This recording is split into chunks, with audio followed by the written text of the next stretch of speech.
So, hello future doctors, I welcome you all to this wonderful platform of CAT and Aspirants.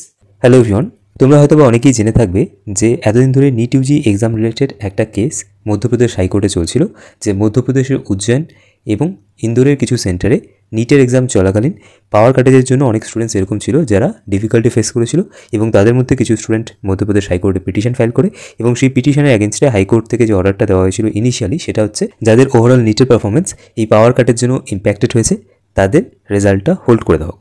এবং finally কালকে Madhya Pradesh high court থেকে এই যে স্টুডেন্টসরা আছে, মানে ইন্দোর এবং উজ্জয়নের পাওয়ার আউটেজের জন্য যাদের ওভারঅল নিটের পারফরমেন্সটা এফেক্টেড হয়েছে তাদের জন্য রিনিটের অর্ডার দিয়েছে। তাহলে রিনিটটা কিন্তু শুধুমাত্র সেই সমস্ত স্টুডেন্টসদের জন্য হচ্ছে যারা মধ্যপ্রদেশ এবং উজ্জয়নের সেই সেন্টারগুলো থেকে এক্সাম দিয়েছিল যেখানে পাওয়ার কাটেজের জন্য স্টুডেন্টরা ডিউরিং এক্সামিনেশন ডিফিকাল্টি ফেস করেছে। এবং দুপুর টাইমে আলটিমেটলি পাওয়ার কাটেজের জন্য এক্সাম দিতে সত্যিই ডিফিকাল্টি ফেস করতে হয় কিনা তার জন্য কোর্ট যেটা করেছিল, কোর্ট রুমের লাইট বন্ধ করে এটা বোঝার চেষ্টা করেছিল যে সত্যি সত্যি ডিফিকাল্টি তৈরি হয় কিনা। তো অনারেবল মধ্যপ্রদেশ হাইকোর্টের পক্ষ থেকে যে অর্ডারটা দেওয়া হয়েছে সেটা হচ্ছে শুধুমাত্র সেই সমস্ত স্টুডেন্টস যারা এই পাওয়ার কাটেজের জন্য ডিফিকাল্টি ফেস করেছে, যাদের রেজাল্টটা এতদিন হোল্ডে ছিল, তাদের জন্য আবার নতুন করে নিট এক্সাম কন্ডাক্ট করাতে হবে। পুরো অর্ডার কপিটা আমাদের টেলিগ্রাম চ্যানেলে আমি দিয়ে রেখেছি, তোমরা সেখান থেকে একবার পড়ে নিতে পারো পুরোটা। সেখানে আরেকটা গুরুত্বপূর্ণ বিষয় মেনশন করা আছে, সেটা হচ্ছে শুধুমাত্র সেই সমস্ত ক্যান্ডিডেটসরা এই রিনিট এক্সামের জন্য এলিজিবল যারা 3 জুনের আগে কোর্টে পিটিশন ফাইল করেছিল। মানে অ্যান্সার কি পাবলিশ হওয়ার আগেই যারা পিটিশন ফাইল করেছিল শুধুমাত্র সেই সমস্ত স্টুডেন্টসরাই এলিজিবল থাকবে রিনিট এক্সামিনেশনের জন্য। এখানে কাদের কথা বলছি, অ্যাগেন মধ্যপ্রদেশের ইন্দোর এবং উজ্জয়নের যে সেন্টারগুলো আছে শুধুমাত্র সেই সেন্টারের কথাই বলা হচ্ছে। কেমন? আচ্ছা, এক্সাম ডেট এনটিএ ডিসাইড করবে, এনটিএ এক্সাম ডেট ডিসাইড করবে। এবারে তাহলে এক্সামটা কবে নাগাদ হতে পারে? যা টেন্ডেন্সি এনটিএর সেই অনুযায়ী এক্সাম খুব শীঘ্রই কন্ডাক্ট করে দেবে। নেক্সট 10 ডেজের মধ্যে তোমরা দেখবে এক্সাম কমপ্লিট হয়ে গেছে, এবং মোস্ট প্রবাবলি তার 4 থেকে 5 দিন পর তোমরা দেখবে রেজাল্টও পাবলিশ হয়ে গেছে। তো অন অ্যান অ্যাভারেজ যদি আমরা দেখি তাহলে মোটামুটি উইথিন 2 উইকস 14 ডেজের মধ্যেই এক্সামিনেশন হয়ে, মানে রিনিট এক্সাম কন্ডাক্ট করিয়ে রেজাল্টও পাবলিশ হয়ে যাবে। এবার প্রশ্ন হচ্ছে কি, রেজাল্ট কি শুধুমাত্র এই 75 জন স্টুডেন্টসদের জন্যই পাবলিশ হবে? দেখো আরেকটা বিষয়, সেটা হচ্ছে এখনও অবধি যে 75 জন স্টুডেন্টই সেই এফেক্টেড স্টুডেন্টসদের লিস্টে আসে সেটা জানা যায়নি। এটা নিউজ পেপারগুলোতে বলছে 75 জন স্টুডেন্ট অ্যাপ্রক্সিমেটলি, বাট ডেটাটা ডিফার করতে পারে। আলটিমেটলি এনটির পক্ষ থেকে নোটিফিকেশন পাবলিশ হলে এটা বোঝা যাবে যে কতজন স্টুডেন্টের জন্য রিনিট এক্সামিনেশন হচ্ছে। বাট অন অ্যান এভারেজ তোমরা ধরে রাখো নিয়ার অ্যাবাউট 75 স্টুডেন্টসদের জন্যই রিনিট এক্সামটা হবে। যেহেতু রিনিট এক্সাম হচ্ছে, সুতরাং নিটের রেজাল্ট আবার পাবলিশ হবে, রিভাইজড রেজাল্ট নিটের আসবে। তোমরা মোটামুটিভাবে শিওর থাকো, তোমাদের আবার নতুন করে এনটিএর ওয়েবসাইট থেকে নিটের রেজাল্টটাকে ডাউনলোড করতে হবে, মানে তোমাদের যে স্কোর কার্ডটা আছে সেটাকে ডাউনলোড করতে হবে। এবং হয়তোবা তোমরা তোমাদের স্কোর কার্ডে দেখবে তোমাদের অল ইন্ডিয়া র্যাঙ্কটা চেঞ্জ হয়ে গেছে। যেটা এখন তোমাদের অল ইন্ডিয়া র্যাঙ্ক আছে এরকম হতে পারে, সেখান থেকে অল ইন্ডিয়া র্যাঙ্ক হয়তোবা সার্টেন কিছু র্যাঙ্ক নিচে যেতে পারে। খুব বেশি হবে না, 75 জন স্টুডেন্টস, নাম্বার অফ স্টুডেন্টস অনেকটাই কম, সুতরাং খুব বেশি একটা ইম্প্যাক্ট তোমরা দেখতে পারবে না। হয়তোবা 30 থেকে 40 অল ইন্ডিয়া র্যাঙ্ক নিচে তোমরা দেখতে পারো, কারো কারো ক্ষেত্রে সেটা একটু বেশি হতে পারে, কিন্তু ম্যাক্সিমাম 75, তার থেকে বেশি ডিফারেন্স তোমরা দেখতে পারবে না। আচ্ছা, কিন্তু তোমাদের যেটা মার্কস আছে, মার্কসে কিন্তু কোনো চেঞ্জ হবে না। মার্কস মানে যে স্কোরটা তোমাদের আছে সেটাতে কিন্তু কোনো চেঞ্জেস আসবে না। তো আমরা মোটামুটিভাবে দেখলাম যে এখনও অবধি 14 ডেজ আছে, যার মধ্যে তোমরা দেখবে যে রিনিট এক্সাম কন্ডাক্ট করিয়ে সবার জন্য রেজাল্ট রিপাবলিশ করে দিয়েছে। তাহলে এর থেকে মোটামুটিভাবে বোঝা যাচ্ছে যে নিটের কাউন্সেলিং ডিলেট হবে। ইনিশিয়ালি আমাদের কি মনে হচ্ছিল? ইনিশিয়ালি আমাদের মনে হচ্ছিল যে নিটের counselling 3rd week of July থেকে স্টার্ট হবে, বাট তোমরা এরকম দেখতে পাবে যে নিটের কাউন্সেলিং হয়তোবা লাস্ট উইক অফ জুলাই থেকে স্টার্ট হচ্ছে। আমি কেন এটা বলছি, কেননা মানে এই যে রিনিট এক্সামটা হচ্ছে এর জন্য কী হবে না, ওভারঅল কাউন্সেলিংটা একটু ডিলে হয়ে যাবে, কিন্তু কাউন্সেলিং মোটামুটিভাবে তোমরা এটুকু অ্যান্টিসিপেট করতেই পারো জুলাইয়ের লাস্ট উইকের মধ্যেই কাউন্সেলিং স্টার্ট হয়ে যাবে। কেননা কাউন্সেলিং ডিলেট হলে কী হয়, কাউন্সেলিং ডিলেট হলে তোমাদের যেটা একাডেমিক সেশনটা আছে সেটাও পিছিয়ে যেতে পারে। তো ন্যাশনাল মেডিকেল কমিশন অথবা মেডিকেল কাউন্সেলিং কমিটি এরা চাইবে যে কাউন্সেলিংটা যেন as early as possible start করে দেওয়া যায়, এবং তার একটা ইন্ডিকেশন মোটামুটিভাবে তোমরা মেডিকেল কাউন্সেলিং কমিটির ওয়েবসাইট ভিজিট করলে পাবে। আমি কালকেই ব্যাপারটা লক্ষ্য করেছিলাম, এখানে কিন্তু সেশনটা চেঞ্জ করে দেওয়া হয়েছে। এটা মেডিকেল কাউন্সেলিং কমিটির অফিসিয়াল ওয়েবসাইট, তোমরা অফিসিয়াল ওয়েবসাইট ভিজিট করে দেখো। এখানে যে সেশনটা আছে সেশনটা 2024 থেকে 2025ই করে দিয়েছে, বাট এই নিউজ অ্যান্ড ইভেন্টস বা নোটিফিকেশন যেগুলো আছে সেগুলো 2024এরই রাখা হয়েছে। তোমরা কীভাবে বুঝবে যে কাউন্সেলিং এখন স্টার্ট হতে চলেছে আমি তোমাদেরকে বলে দিই। আমি প্রিভিয়াস 2 to 3 ইয়ার্সের এক্সপিরিয়েন্স থেকে তোমাদেরকে বলতে পারি, যখন কাউন্সেলিং স্টার্ট হবে তখন এখানে তোমরা দেখবে যে পিডাব্লিউডি ভেরিফিকেশনের নোটিফিকেশন আসবে, ঠিক আছে? এখানে সবার প্রথমে যেটা আসে সেটা হচ্ছে এমসিসির ওয়েবসাইটে পিডাব্লিউডি ভেরিফিকেশনের নোটিফিকেশন। যখন এখানে পিডাব্লিউডি ক্যান্ডিডেটদের ভেরিফিকেশনের নোটিফিকেশনটা দেখতে পারবে, তার 7 থেকে 10 দিন পরেই তোমাদের কাউন্সেলিং রিলেটেড সমস্ত রকমের অ্যাক্টিভিটিস স্টার্ট হয়ে যাবে। ঠিক আছে। দেখো তোমরা আমাদের টেলিগ্রাম চ্যানেলটা জয়েন করে রাখো, সেখানে সমস্ত রকমের আপডেটস তোমরা টাইম টু টাইম পেয়ে যাবে। কালকে যখন এই নিউজটা সামনে এসেছিল সাথে সাথেই আমরা আমাদের টেলিগ্রাম চ্যানেলে পুরো নিউজটাকে শেয়ার করে দিয়েছি এবং পুরো নিউজটার সামারিও আমরা সাথে সাথে পোস্ট করে দিয়েছিলাম, যাতে করে স্টুডেন্টসরা বুঝতে পারে যে আলটিমেটলি কী হয়েছে। আচ্ছা, তাহলে মোটামুটিভাবে তোমরা একটা আইডিয়া পেয়ে গেলে যে এমসিসি যেটা অল ইন্ডিয়া কোটা কাউন্সিলিং আছে সেটা মোটামুটিভাবে স্টার্ট হবে last week of July. Okay, last week of July last week থেকে স্টার্ট হবে। আচ্ছা, তাহলে আমাদের West Bengal medical counselling committee, যেটা West Bengal state quota counselling হয়, সেটা কবে থেকে স্টার্ট হবে? জেনারেলি দেখা যায় যে অল ইন্ডিয়া কোটা কাউন্সিলিংয়ের এক সপ্তাহ পর আমাদের ওয়েস্ট বেঙ্গলের স্টেট কাউন্সিলিং স্টার্ট হয়। তাহলে অল ইন্ডিয়া কোটা কাউন্সিলিং যদি লাস্ট উইক অফ জুলাই থেকে স্টার্ট হয়, তাহলে তোমরা দেখতে পারবে ফার্স্ট উইক অফ অগাস্ট থেকে আমাদের স্টেটের কাউন্সিলিং স্টার্ট হয়ে গেছে। ঠিক আছে, ফার্স্ট উইক অফ অগস্ট থেকে হয়তো আমাদের স্টেট কাউন্সিলিং স্টার্ট হবে এবং লাস্ট উইক অফ জুলাই থেকে তোমাদের all India quota counselling start হবে। কাউন্সিলিং স্টার্ট হবে মানে কাউন্সিলিংয়ের রেজিস্ট্রেশনটা স্টার্ট হয়ে যাবে। ঠিক আছে, এরপর যে সবথেকে গুরুত্বপূর্ণ বিষয়টা যেটা হয়তো তোমাদেরকে এখন ভাবাচ্ছে সেটা হচ্ছে যে কাট অফের উপর খুব একটা ইম্প্যাক্ট আসবে কিনা। দেখো, ওভারঅল যেটা কোয়ালিফাইং মার্কস আছে তার উপর কোনো ইম্প্যাক্ট আসবে না। ঠিক আছে, qualifying marks will be same. এবারে আমরা যদি আমাদের ওয়েস্ট বেঙ্গলের ক্ষেত্রে আলোচনা করি, মানে আমাদের ওয়েস্ট বেঙ্গলের যেটা স্টেট কোটা কাউন্সিলিং হয়, তাহলে তার উপরে কোনো ইম্প্যাক্ট আসবে না।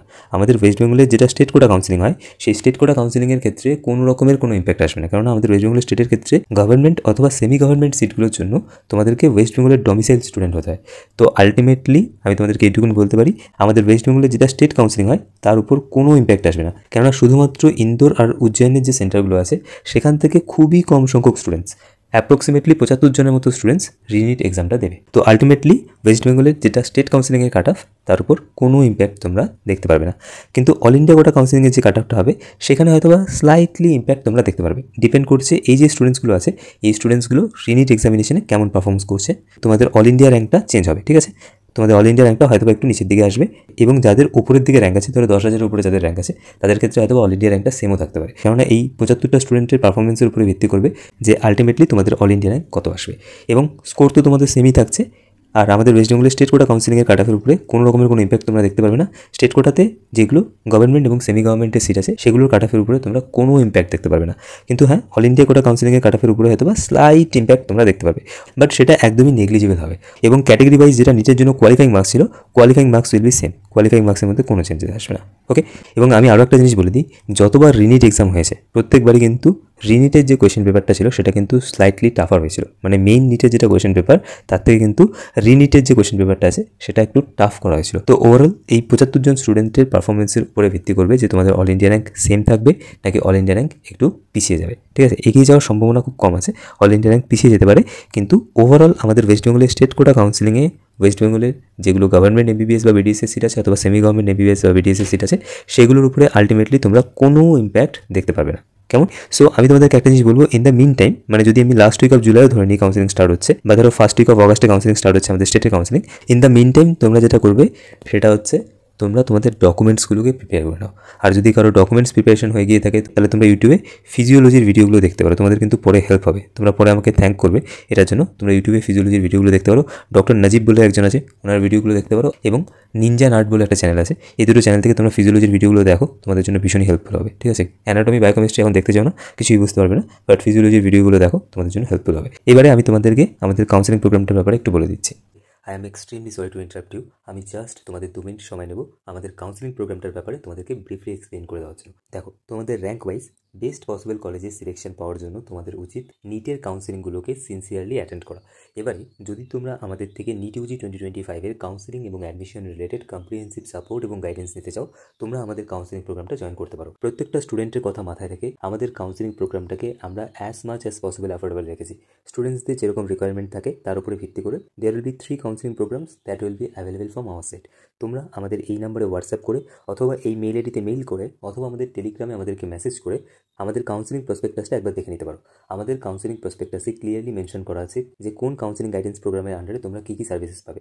তারপরেও যদি তোমাদের মনে কোনো রকমের কোনো কনফিউশন থাকে, feel free to call us on this number. এই নাম্বারে কল করে তোমরা আমাদের সাথে একবার কথা বলে ক্লিয়ারলি এটা বুঝে নিতে পারো যে কোন কাউন্সিলিং প্রোগ্রামের আন্ডারে তোমরা কী কী সার্ভিসেস পাবে। কেমন? আমি জাস্ট তোমাদেরকে একটুখানি ব্রিফলি বলে দিচ্ছি যে তোমরা আমাদের থেকে কী কী কাউন্সিলিং সার্ভিসেস পাবে।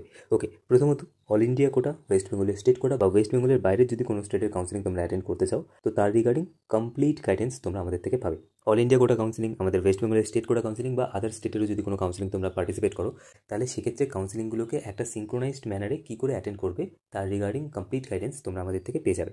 এর পাশাপাশি টিউরিং কাউন্সিলিং যা যা ইভেন্ট, যা যা নোটিফিকেশন আসবে, প্রত্যেকটা নোটিফিকেশন তোমরা আমাদের থেকে পেয়ে যাবে। কেমন? আমাদের পেইড মেম্বার্সদের একটা গ্রুপ আছে, সেই গ্রুপে আমরা প্রত্যেকটা নোটিফিকেশন টাইমলি তোমাদের কাছে ডেলিভার করে দেবো। ওয়েস্ট বেঙ্গলের government medical college, private medical কলেজে, সেমি গভর্নমেন্ট এমবিবিএস সিট অথবা ম্যানেজমেন্ট কোটার সিটে যদি তোমরা অ্যাডমিশন নিতে চাও, তার রিগার্ডিং কমপ্লিট গাইডেন্স তোমরা আমাদের থেকে পাবে।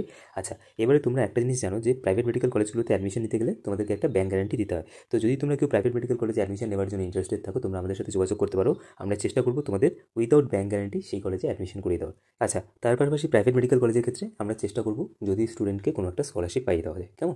স্কলারশিপের অ্যামাউন্টটা কলেজ টু কলেজ ভ্যারি করতে পারে এবং পেমেন্ট মেথডের উপরও সেটা অনেক সময় ডিপেন্ড করে যে কীভাবে তোমরা পেমেন্ট করছো, কতটা টাকা অ্যাডমিশনের সময় পে করছো অ্যান্ড অল। ওকে, তো আমরা চেষ্টা করবো প্রাইভেট মেডিকেল কলেজের ক্ষেত্রে তোমাদেরকে একটা স্কলারশিপ পাইয়ে দেওয়া। কেমন? বাট এরকমটা কখনই হয় না যে একটা প্রাইভেট মেডিকেল কলেজে ধরো ফিজ আছে 99 lakhs এবং তোমাদের অ্যাডমিশন হয়ে যাচ্ছে 80 lakhs বা 85 lakhs। জেনারেলি কোনো প্রাইভেট মেডিকেল কলেজ তাদের কলেজে ফিস এতটা রিডিউস করে না। ওকে, বাট হ্যাঁ, মোটামুটি একটা স্কলারশিপ তোমাদেরকে পাইয়ে দেওয়া যায়। অ্যাগেইন সেটা কলেজ টু কলেজ ভ্যারি করে। এনিওয়েজ, ডিউরিং কাউন্সিলিং তোমাদের যা যা ডকুমেন্টসের রিকোয়ারমেন্ট হবে, প্রত্যেকটা ডকুমেন্টস তোমরা কী করে প্রিপেয়ার করবে তার রিগার্ডিং কমপ্লিট গাইডেন্স তোমরা আমাদের থেকে পেয়ে যাবে।